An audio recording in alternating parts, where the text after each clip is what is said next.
If you're watching this video right now through an Apple device, you gotta watch this. How this company changed the way we interact with technology.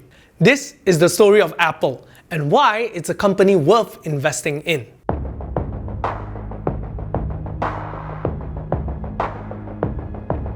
It was the year of 1976 when modern computers were still in its early phase of development.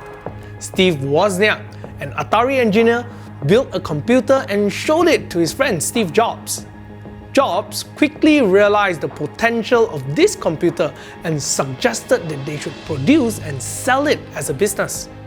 Convinced by the idea, they roped in another friend, Ronald Wayne, and together they founded Apple Incorporated. However, 12 days after the incorporation, Ronald sold his 10% share of the new company back to Jobs and Wozniak. Well, who knew that this little business that started in the garage of Jobs' parents' home would become the most valuable company in the world? Since its incorporation, Apple has been at the forefront of innovation.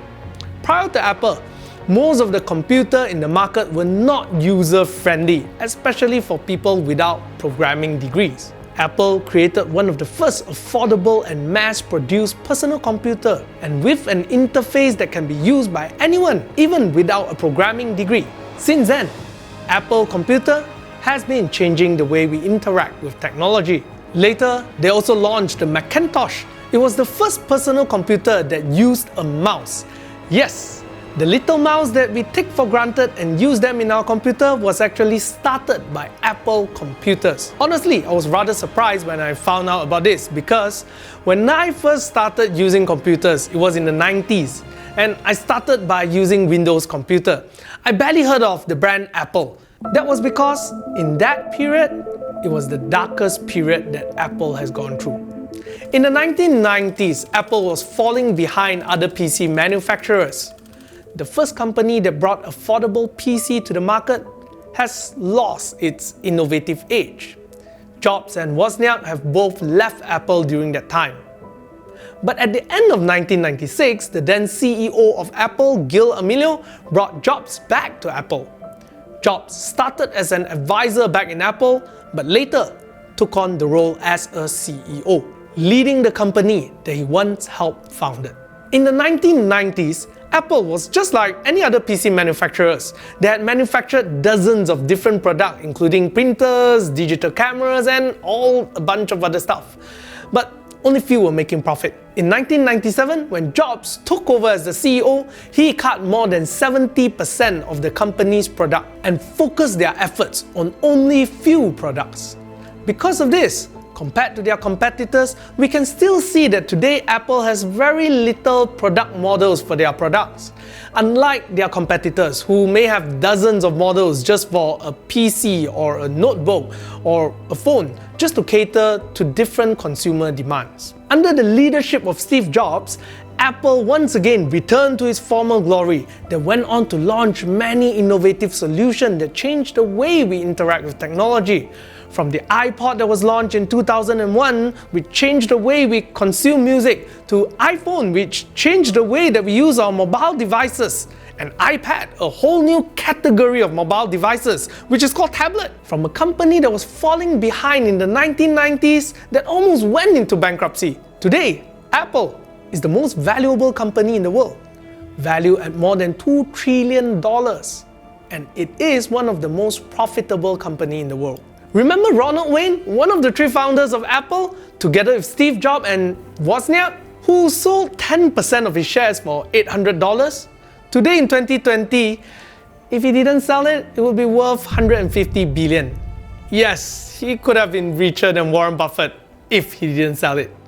Well, I wonder how he feels. Today, Apple's share is so valuable that even Warren Buffett, the legendary value investor who once said that he will never invest in a technology company, started buying Apple share in 2016. And now he owns around $100 billion worth of Apple shares, making it one of his largest holdings in his stock portfolio. But why is Apple so valuable? What makes it such a great company that even Warren Buffett will put in so much money to invest in their shares? Since Steve Jobs took over as the CEO back in 1997, Apple used a very simple strategy to run its business. which is to focus on only few products. With fewer products, the team can focus on creating the best solution and user experience for their consumer. This led to their innovative products like iPhone, iPads, and AirPods. Their focus pushed them not just to improve user experience, but instead changing the way we interact with the devices and creating new habits for consumer. I remember when the first iPhone was launched, I was using the good old Nokia 3310. I couldn't imagine a touchscreen phone that has internet access. I even told my friend at that time that it's ridiculous for phone to be created like this with a touchscreen. Phones are supposed to be just for calling and SMS. Why do I even need all this function on the iPhone? Well, now, smartphones are mainstream and most young people today don't even know what it's like to live without a smartphone. Having mentioned the iPhone, we would like to thank our sponsor for today's video, U-Mobile. If you're thinking of getting yourself the latest iPhone 12 Pro but the $4,899 price tag seems a bit too much, look no further because today you can own the latest iPhone 12 Pro from only 151 ringgit per month through the U-Package 24-month zero-interest installment plan. The total payment is only 3,624 ringgit. You can enjoy an installment plan while getting a cheaper device, so why not? U-Mobile has the most affordable ownership plan in town. This comes together with U-Mobile's Unlimited Hero plan with unlimited high-speed data and calls. If you're interested in the 256GB or the 512GB models, U-Mobile also provide a package for that. For more information, click the link in the description. Oh yeah, the promotion is only valid until the end of December, so get it fast. Today, iPhone remains the best-selling product from Apple. It has gone beyond just being a smartphone, but today it's considered a status symbol of phone ownership. Their focus on innovation and user experience created for them a huge loyal fan base, and this includes many celebrities and famous people. But other than the innovation and the brand, this strategy of focusing only on a few products has led to other benefits in their business model. Today, Apple is one of the most profitable smartphone maker in the market. Why? Because only a few products model with little variation, iPhone enjoy a lower cost of production, therefore enjoying higher profit margin compared to their competitors. It was said that the profit margin for the iPhone X is more than 60%, while their competitors only have an average profit margin of below 10% for their mobile phones. It is a profit margin that their competitors can only dream of.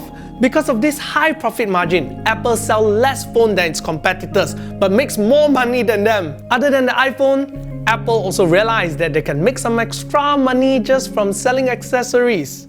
Just by removing the traditional 3.5mm headphone jack and changing all the ports on MacBook to USB-C, users are forced to buy new accessories such as lightning cables, dongles, and AirPods. Apple accessories, which Apple refers to as wearables, has grown to be Apple's third largest revenue generator in 2020. All this thanks to the highly sellable AirPods, which again was a product that initially many people made fun of, but now it's a mainstream product. And now they've just launched AirPods Max. I wonder what that will be. Since the inception of the iPhone, Apple would not have been complete without its own software service. The Apple software are services that are specifically designed and customized to create the best user experience for each Apple device. It is what made Apple, Apple. The App Store, the Apple Music, Apple TV, Apple Arcade, iCloud. These are services that many Apple users use. It is probably their most profitable product category. And over the past few years, we can see Apple has been aggressively growing their revenue from Apple services. Revenue from Apple services has increased 16% since 2019, making it their second largest sales contributor to the company. With a complete ecosystem of hardware and software, Apple has full control over its product and services, allowing them to tweak their products and processes just to maximize the profit whenever they can. This is one advantage that probably no other electronic company have at this point. since most of them either only have control over the hardware or the software, but rarely both. And that is why we see that even though Apple may not sell as many products as their competitor or even have a lesser market share, Apple is still more profitable than any one of them. In 2020, Apple made a whopping $57.4 billion in profit, making it the most profitable company in the world. Yes, it's a company that's bigger than some countries on Earth. Well, if this is not good enough, here are some more crazy news that may potentially lead Apple's profit to skyrocket. Their latest M1 chip. Well, if you haven't heard about it, it is a damn fast and powerful chip. Put it this way, simply by putting the M1 chip on their Apple MacBooks, they have just made Apple laptops faster and more powerful than most consumer laptops and PC in the market, delivering a better performance than a professional laptop like my own Intel i7 15-inch MacBook Pro that costs twice as much as a MacBook Air. And MacBook Air is still going to be faster because they have the M1 chip. This means they have just redefined how powerful a normal laptop should be. But here we won't be talking about the specs of the chip and why is it so powerful, because you can find plenty of videos online for this. We will be talking about how the M1 chip should change the way you look at Apple's business and maybe consider even to invest in some Apple stock. It is said that currently the cost for Apple to use Intel chips on their MacBooks is around $200 for each chip. But in contrast, by using M1 chip on their MacBook, it will only cost them less than $50 per chip. That is a huge saving for them just by replacing Intel chips to their M1 chips. It is rumored that Apple could potentially save more than $2 billion in costs just by replacing Intel to M1 chips. This means that moving ahead, Apple would secure a higher profit regardless if they are able to grow their market share for their products. That's a high certainty of profit growth for Apple as a business in the years to come. Over the years, Apple has crafted for itself a business model that's extremely profitable.